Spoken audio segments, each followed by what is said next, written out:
Careful reading of the title of my presentation is actually slightly different, and it is Criminal Trial as a Tool to Control Historical Narrative. Why this title? Because being all liberals, most of us here, the expectations are that once we have a mass atrocity trial, that all of us would seek for justice and clarification of history, how it happened. However, it's not always the case. The war crimes trials and a trial record will allow interference from outside that would actually be directed at controlling narrative, not giving too much, not exposing too much. And at the trial I was engaged at, that was what happened from time to time and with a lasting effect. So the first proposition of my presentation is that war crime trials have three traditional legal goals. One is to punish perpetrators, second is to deliver justice to victims, and the third one is to deter such crimes for further occurrence. And in the modern international criminal system, we have actually two ways to deal with mass atrocities. One way is to address individuals, and that became possible only after the Cold War and the establishment of first Yugoslavia Tribunal and Rwanda Tribunal, and now we have a permanent court as well to deal with individual criminal responsibility. What actually happens in reality, that this responsibility goes hand in hand with a state responsibility. And from the perspective of my work at a Milosevic trial, our whole team experienced very tight and intimate link between these two while addressing criminal responsibility of a head of state. When it came to the trial of Slobodan Milosevic, the general expectation was that he might even not be extradited or transferred to The Hague. I'm not going into political details why it happened, but eventually he was transferred to The Hague. And once he was there and trial had a start, the ICTY, the tribunal, had to turn to Belgrade for evidence. And as we are dealing here with the head of state, the evidence had to come from the state archives. And that presented a problem for Serbia. Why it presented a problem? How could they, the state authorities, sieve through the documents and decide what is enough to give to the ICTY and to keep the state responsibility safe from the outside scrutiny?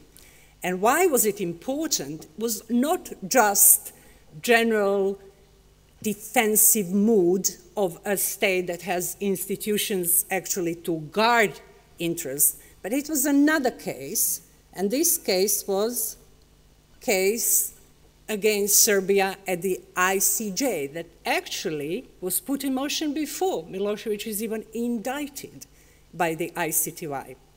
So going back to this, as I call it, twin-track approach, Serbia had to balance its cooperation between a legal obligation and international obligation to cooperate with ICTY. And of course, once in court, Milosevic addressed legitimacy of the ICTY, saying that it was not legal or legitimate because the General Assembly of the UN did not contribute in its formation. However, the binding document for Serbia's international obligations was, of course, Dayton, and he signed the Dayton. So he was obliged to cooperate, Serbia was obliged to cooperate with ICTY with authorization of his signature. So what happened In this balancing act, compelled to cooperate, Serbia was giving certain amount of documents to the ICTY while trying to keep many of essential evidence for Milosevic hidden from a public eye. One of the important balancing acts was endless delays and waiting for ICJ case to stop. And in the court deliberations, we had ICTY and OTP had in court regarding Milosevic case, very often Serbia would refer not to expose some of the documents in the court procedures because of its vital national interest. And vital national interest was to keep these documents from ICJ while the trial or lawsuit at the ICJ was still going on. Chronology of the events is very important. As you know, Milosevic died in March 2007, and the ICJ judgment came in February 2007. Many documents that were hidden from public in the Milosevic case remained hidden for the purposes of ICJ case.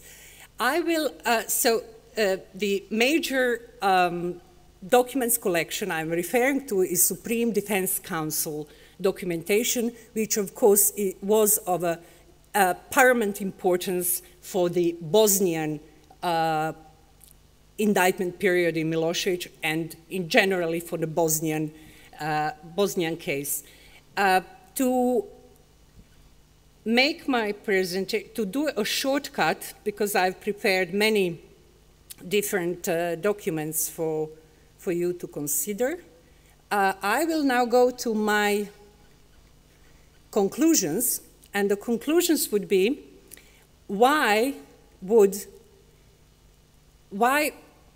are states not ready to admit any wrongdoings, especially in the states where asymmetry in perpetration is so enormous?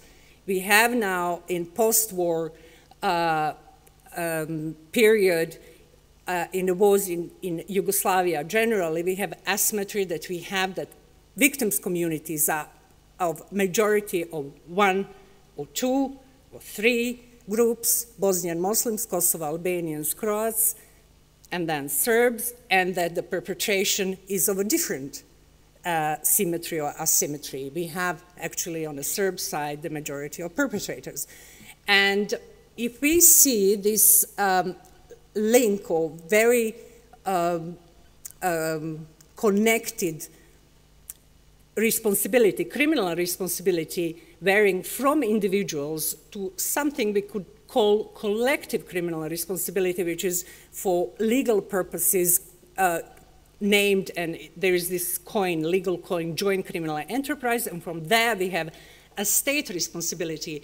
And while analyzing and the outside court processes and the ongoing criminal trials and lawsuits, I've come to conclusions, for three conclusions why states, in this case Serbia, was not keen in cooperating with ICTY or ICJ and didn't come forward with any generous offer to go into their archives and look actually what it is there, not only for courts to be used, but for history. I came with three different reasons. First reason is that the state accused of genocide, if found liable, would actually most likely have to pay reparations. And it would be a huge part of the state budget. But if you look at it from the perspective of victims, this might be more important at a short term and a mid-term for victims, because this would actually fit more into this restorative function of justice, where the needs of victims would be more important than what retributive justice and criminal courts do. They concentrate on perpetrators just to punish them. and victims were addressed in passing as witnesses. And in this case, victims would actually be on receiving end in short term if it would happen. But because of this high cost, states would probably not be very keen to come forward and cooperate. The second reason I found is that, and if you, in a case of Serbia as a case study, is that admitting to genocide, it would leave a lasting historical mortgage and a record on Serbia as a state. And many interferences, small and big, were done for Serbia using trial records to say that genocide was actually locally done and that eventually the main culprits and probably convicted persons would come from the Bosnian Serb political and military leadership, while we will end ICTY's work with no high-up military or political leader from Serbia being found responsible for anything that was happening in Bosnia during the Bosnian War. And the third reason I found is the reason that genocide, when applied as a strategy to achieve a certain political and military goal, doesn't need to have a successful ending. One can apply genocidal politics and not succeed. So genocide might be a vain, or it might be just postponed. So in this concrete situation, if there is a planning on the Serb side to incorporate Republika Srpska with Serbian state, and this is still an open future political goal, why would they now expose or admit to the world and to the courts that they were engaged in extermination of an ethnic group? Thank you very much.